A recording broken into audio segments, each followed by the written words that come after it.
तो नमस्कार दोस्तों, जैसा कि मैंने आप लोगों को बताया था कि मैं ओटिस की सारी लिफ्टों के बारे में आप लोगों को बताऊंगा डिटेल में। तो जैसे मैंने एक वीडियो डाली थी कि ओटिस कितनी लिफ्टें हैं और कितनी टाइप की लिफ्टें मार्केट में हैं, उसका सारा एक डिटेल मैंने वीडियो डाला था।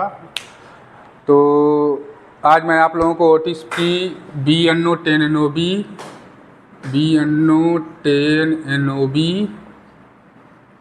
ऑब्लिक DNO 10NOB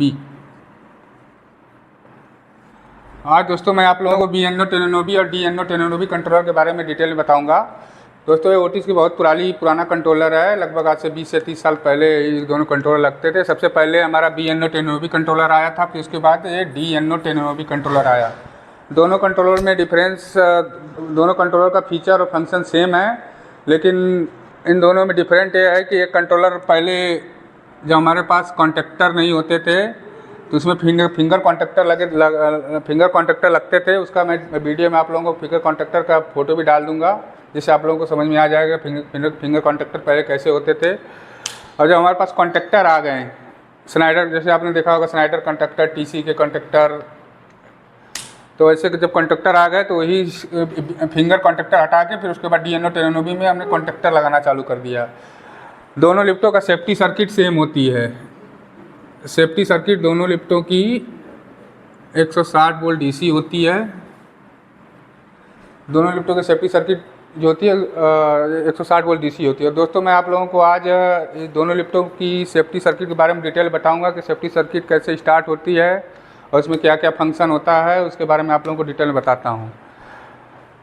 तो दोस्तों इसकी सेफ्टी सर्किट पहले स्टार्ट होती है जब हमारी 3 फेज की सप्लाई कंट्रोलर में, हम बिल्डर की सप्लाई से अपने कंट्रोलर की मेन MCB में जो सप्लाई देते हैं, तो मेन MCB से सप्लाई होते हुए हम पहले जाती है ट्रांसफार्मर में।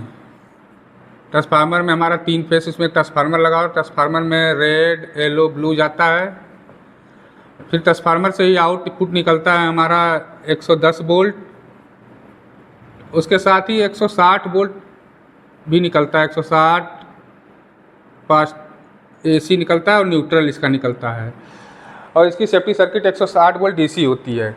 और हमारा 160 वोल्ट जो AC होता है हमारा रेक्टिफायर होता है नीचे कंट्रोलर में। रेक्टिफायर में जाके हमारा AC और न्यूट्रल दोनों लग जाते हैं। और रेक्टिफायर का काम आप लोगों को पता ही होगा कि हमारा रेक्टिफायर को जितने वोल्ट AC सप्लाई देंगे उतना हमारा रेक्टिफायर DC वोल्ट सप्लाई निकालता है। तो फिर उसके बाद यहाँ से हमारा 160 वोल्ट पॉजिटिव निकलता है और 160 वोल्ट निगेटिव 160 वोल्ट निकलता है। तो हमारी सेफ्टी सर्किट जो कि 160 वोल्ट DC होती है, इसलिए हम लोग इस 160 वोल्ट वाली सर्किट, 160 वोल्ट सप्लाई कहाँ जाती है DC वाली, इस पर हम लोग इसको देखेंगे। तो इसमें रेक्टिफायर निकलने के बाद सबसे पहले हमारी सेफ्टी सर्किट जो होती है वो जाती है हमारे 1P 2P में। 160 वोल्ट निकलता है, फिर ये जाएगा हमारा 1P 2P, इसके 1 नंबर और 2 नंबर।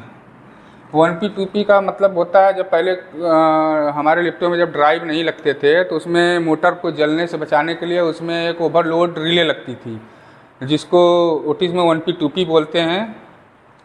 तो उसके 1 नंबर पे जाएगी और 2 नंबर से निकल जाएगी। इसमें एम्पियर की सेटिंग होती है। 1P 2P में एम्पियर की सेटिंग होती है।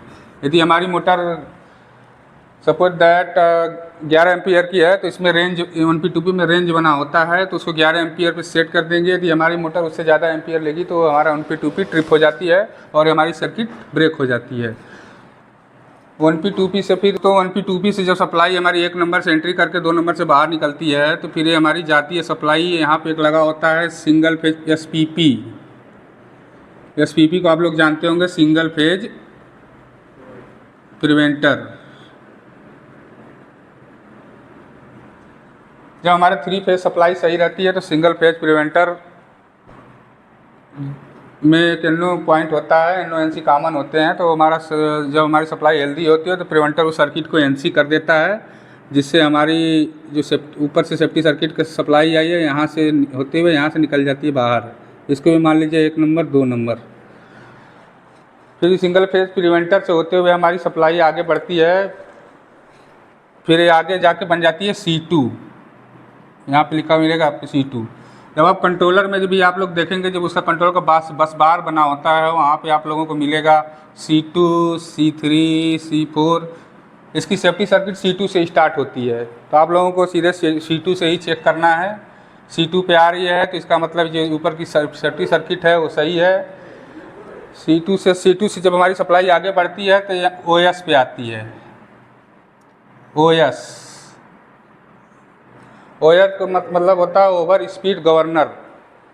जो हमारे गवर्नर में एक स्विच लगा होता है, इलेक्ट्रिकल स्विच, इसको ओटिस में OS बोलते हैं। OS के NC पॉइंट्स होते हुए फिर सप्लाई आगे बढ़ती है। जब OS की सर्किट कंप्लीट हो जाती है तो आगे बढ़ती है। आप लोग C2 के बाद C3M पे चेक करेंगे। C3M के बाद जब सप्लाई आगे बढ़ती है तो ये हमारी जाती है GS1 का मतलब होता है हमारे कार का जो कार गेट स्विच होता है उसको GS1 बोलते हैं। तो हमारा ओवर स्पीड स्विच होने के बाद C3M आएगी। C3M के बाद हमारा GS1 पे पहुँचेगी।